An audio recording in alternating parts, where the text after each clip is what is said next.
Ryan, hindi ba aware yung mga may-ari niyang sasakyan na umaapaw na ang tubig sa Marikina River?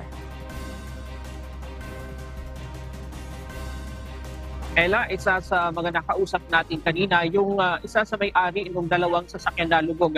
First time daw niya na mag-park dito, kaya hindi niya inaasahan na lulubog ng ganito, tataas na yung level ng tubig dito sa Marikina River. Pasado alas 5:30 ng umaga, inakyat na sa unang alarma ng ang Marikina River.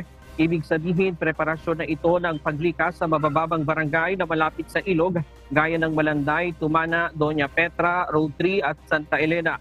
Mula naman kaninang alas 7 ng umaga, umakyat pa ang level ng tubig sa 5.7 liters at nananatili na yan sa taas ng tubig na yan hanggang sa oras na ito.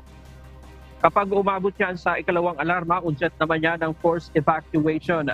Ayon kay Louie Modar, isa sa may-ari ng dalawang sasakyan na inabutan ng tubig baha dito sa gilid ng Marikina. First time daw niya na mag-park dito sa gilid ng Marikina River. Hindi rin niya inaasahan na tataas na ganito ang tubig dahil kagabi hindi naman gaanong kalakas ang mga pag-ulan dito sa Marikina. Marami din daw na silang nakapark dito sa gilid ng ilog kagabi, kaya kumpiyansa siya na hindi aabutan ng tubig ang kanyang kotse. Kanina nanlumo ito nang makita na lubog na ang kanyang kotse na 1 linggo pa lamang sa kanya bilang regalo ng misis niya dahil kaarawan niya ngayong araw. Sa ngayon ay tinali na ng mga kawani ng Bureau of Fire Protection ang dalawang kotse para hindi na anurin pa ng rumaragas ng tubig mula dito sa ilog. Sa ngayon ay wala pa naman tayong nararanasang mga malalakas na pag-ulan mula nung pumunta tayo dito kaninang umaga.